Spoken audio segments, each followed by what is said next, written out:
Hello and welcome to Mike and Mind with Omar. And this is another episode. And today I want to talk to you about becoming yourself.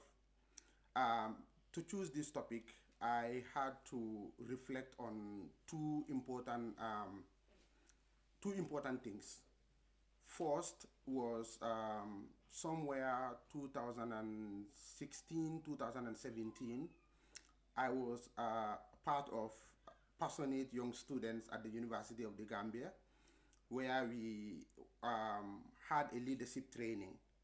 And one of the topics that we were taught on was discovering yourself. And I also remember in 2018, the former First Lady of United States of America, Michelle Obama, released a book called Becoming Michelle Obama. And I had the opportunity of reading that book as well. Reading that book and also attending the University of the Gambia Leadership Fellowship and having the opportunity to be in a class where we are taught about self-discovery, I have realized that becoming yourself is a journey, not a destination. And today, that is what my topic is going to be: becoming yourself, and the lessons that I have learned that I want to share with all of you. So, if you're just joining us, this is Mike and Mine with Omar, and please subscribe to the channel, like, comment, and tap on the bell icon so whenever I put up a new video, you get notified, and then we stay in touch. So, as I've said, becoming yourself is not a final destination, but a journey that we all undergo through. This was a lesson that I have learned in Michelle Obama's book, Becoming Michelle Obama. And I've also realized that, or I've also learned that from that book, uh, becoming is everything that we undergo until the day we finally answer to the call of God. Because when you ask a child, what do you want to become or what do you want to be when you grow up, they have so many things that they want to be, but as time goes on, do they become all of the things that they've mentioned when they are a child? And I also vividly remember in the same book, she had said that I think one of the weird questions or adults can ask children is, what do you want to be when you grow up? And then she went further to say that growing up or becoming is not static. It means which means that it can change. Today you can be a medical doctor. In a couple of years to come, you can choose to be a communications professional. And in many years to come, you can choose to be an entrepreneur. So therefore, nobody completely figures out how to become, but you go through a process. You actually, beside the fact that you go through a process to become whatever you want to be, you also you are also shaped by so many factors along the journey. The first factor that I want to share today, that becoming ourselves is influenced by, is our culture and tradition. I read a study probably a couple of days ago that was talking about how culture and traditions and language shape who we are. And this is relevant to this topic because the study concluded that cultures or traditions that emphasize on individuality, the people grow from those cultures to become very successful people individually. And cultures that put emphasis on um, community, being there for people, also groom people that become very community oriented. They become team players, and they also become leaders because They become leaders because they know how to work with people, they know how to listen, and they also know how to work with and work around people in order to achieve a common goal. So another important factor that shape who we are is the privileges and opportunities that we have. I mean, some of us, fortunately, are born with silver spoon, and we might have gone to the best schools that are available. And our parents gave us the best education that money can buy at the time, and they help us build connections. And some other people do not have those opportunities. They don't have the opportunity to get the best education. They don't have the opportunity to go to, the best schools that probably exist. So later on in life, all of these things come together because the connections you build, the opportunities you have, the privileges that you have catapult you into becoming a better version of yourself as you grow up. So another important thing that another factor that is also important in order to consider when we are talking about becoming yourself is the environment.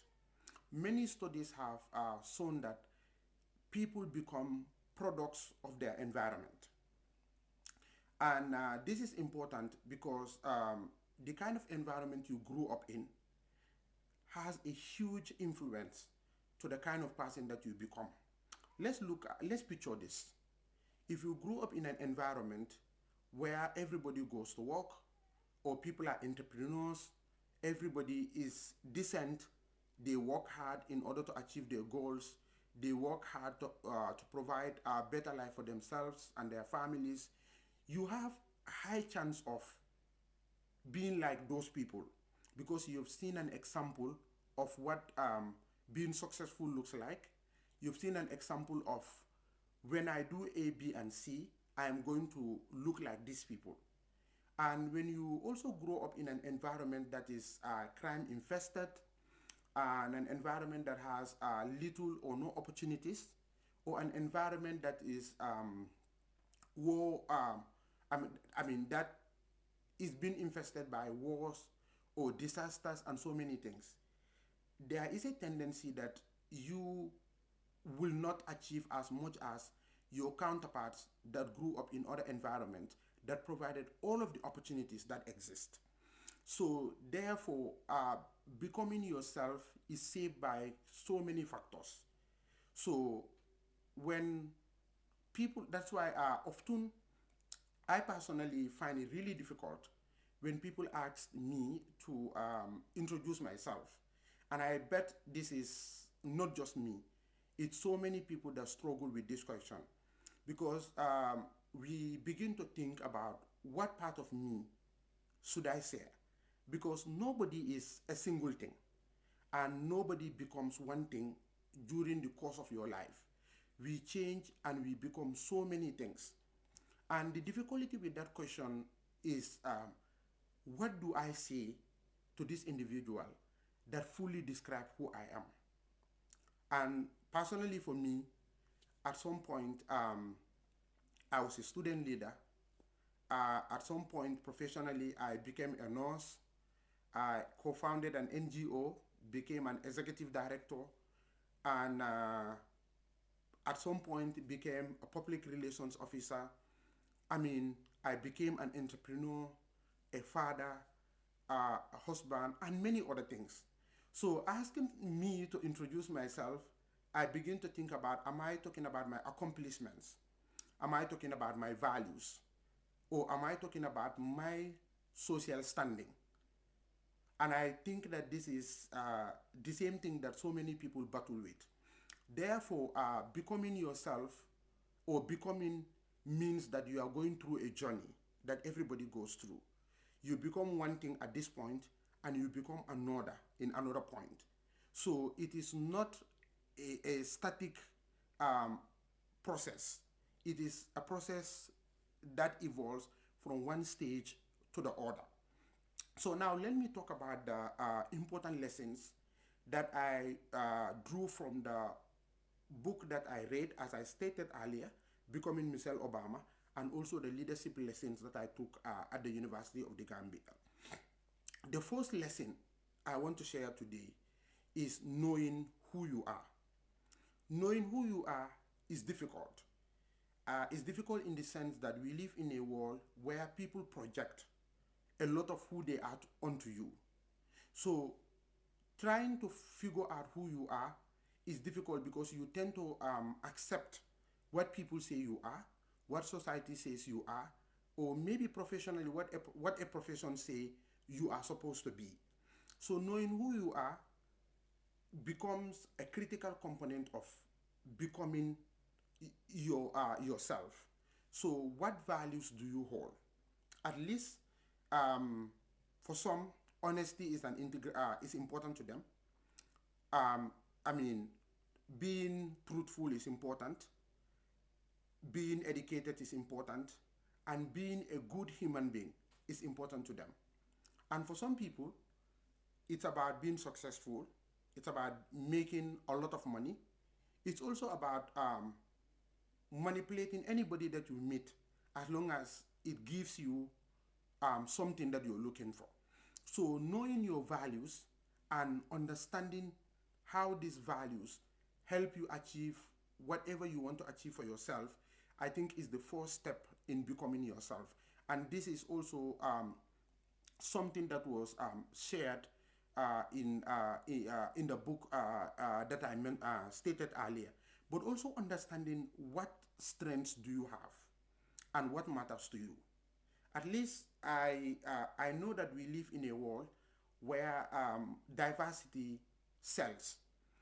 Becoming, so many things is integral to being a successful person. And I did a whole video about being jack of all trade. If you have not watched that, you can check on this channel, Mike and Mine with Omar, and then you're going to see that video. And I advise you to watch that because it's an important video that tells you about how diversity is helpful in today's world. And finally, knowing what matters to you in terms of knowing who you are is important. You need to choose what to put your energy on, what deserves your attention and what doesn't deserve your attention. We live in a world where there is a lot of noise about so many things. Social media is sending all of us into it's sending all of us into different directions. Some great, others not so great. But at the end of the day, you deciding that this is important to me and this is not important to me, I think is an important thing or I think it's important to becoming yourself. So aside knowing yourself as the first lesson that I talked about, the second lesson is accepting your imperfections. Nobody is perfect. And in my previous video, I talked about how when you open social media, we see perfect people, perfect houses, perfect travels, and so many perfect things. It is important to understand that nothing in this life is that perfect. And nobody on the face of this earth is perfect. So accepting your imperfections and understanding that being vulnerable is not a weakness, but it is part of you accepting who you are and learning from the mistakes that you make in order to become a better version of yourself is important. And I think all of that will come together in helping you to become a better version of yourself. Third lesson that I want to share today is following your own path. I understand that a lot of us, or almost all of us, deals with societal expectation of what success looks like. We also deal with family expectations of what we are supposed to be and what we are not supposed to be, who we are supposed to be in this world and who we are not supposed to be. But it's important to understand that following your own path means you have to be intentional about deciding that this is what I want and this is what aligns with the cause or the core of my values, and this is how I want to present myself. I will give you an example about being intentional in following your path. I've seen people who had decided to not follow the conventional educational path to success. They've chosen to become musicians. They've chosen to become artists. They've chosen to become designers. I mean, all of those professions that society had told us when we were younger, they are not the it professions. They went into these professions knowing that this is what they want. They worked extremely hard and they achieve greater things. Even people that are in jobs that society had commended them for, they achieve success more than those people.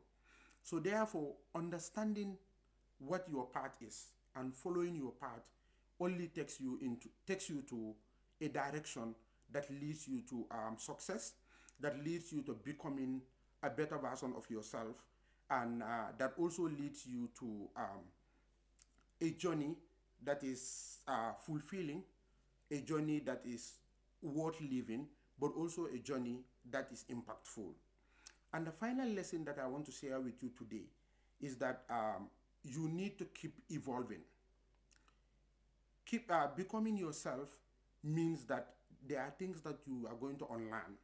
I mean, when probably we are younger or as we grow up, society had told us to look certain ways. Let's say, for example, in our culture, in many cultures, when you're talking to elders, you're not supposed to look at them, right? When elders are talking, whether what they are saying is the right thing or not the right thing, as a young person, you're not supposed to respond. You're supposed to let them talk. And also, elders are never wrong, right? I'm not saying these cultures are supposed to be thrown away, right? But I feel like in this day and age, we need to unlearn some of those things that we have been told. Because, for example, when you go for an interview, they are not going to say that because you come from a certain culture, eye contact will be way for you. You need to make an eye contact because it shows how confident you are of yourself and the things that you're saying. So, unlearning some of those things we were told as we were younger, and learning new things, as in learning to speak for yourself, learning to say no when whatever is put to you is not serving you anymore, but also learning to decide the kind of relationships that you keep are going to be things that will help you in becoming a better version of yourself. So if these four lessons that I've shared resonates with you in one way or the other, comment below in the comment section.